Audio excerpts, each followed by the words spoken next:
Which brings me to inclusive organizations and their particular challenges. In the year 2000, a certain Reiki master checked into a hotel in London, and when he found at the lobby that at the registry that there was a certain other master staying at the same hotel, he immediately left and was looking for another place to stay.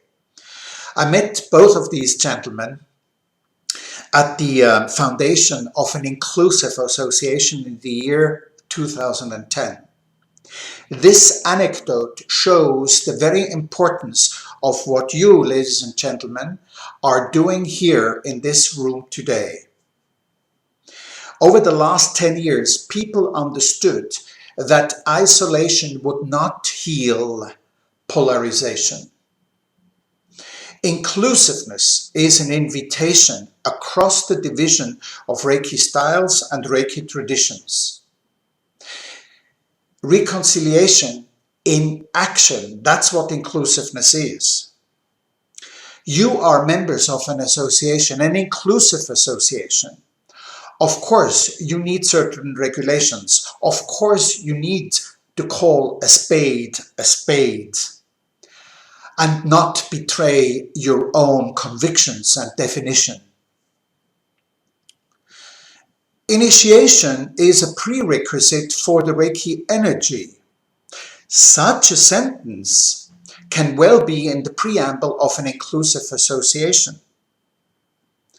However, to dictate details of the initiation, to insist that one procedure alone is the only correct one, or to be rigid on educational content or phases, or to uphold a unique spiritual leader, these are the trademarks of exclusiveness, if not of a sect or religion.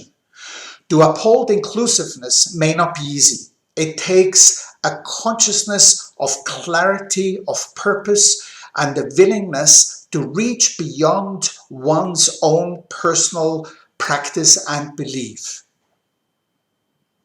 To be honest, absolute inclusiveness probably eludes us always, because the moment we give definitions, regulations, no matter how many Reiki tribes we include, we shall exclude some.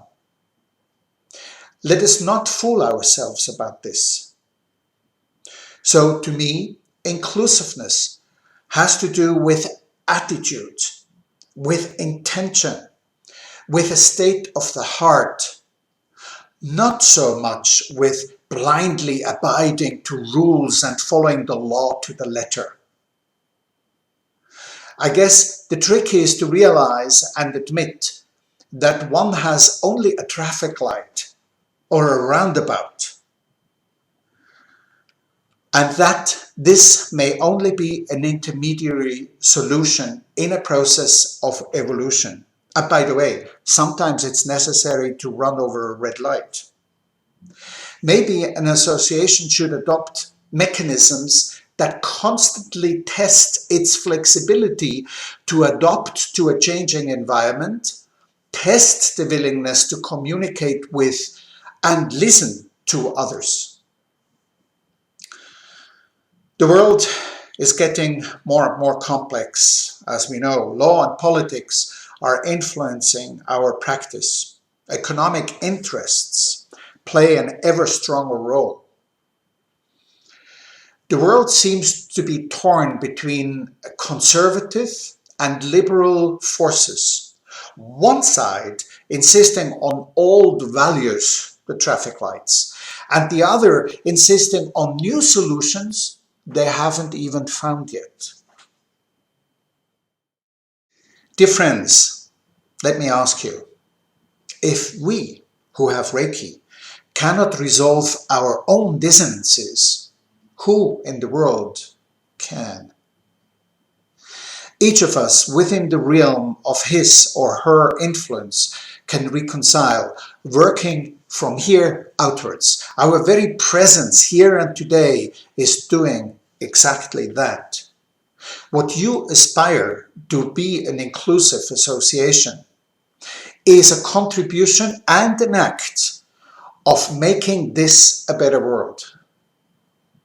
So, for your meeting and the unfolding of your association into the future, I wish you all the creativity, empathy, clarity it needs to go from roundabouts to new solutions into the future.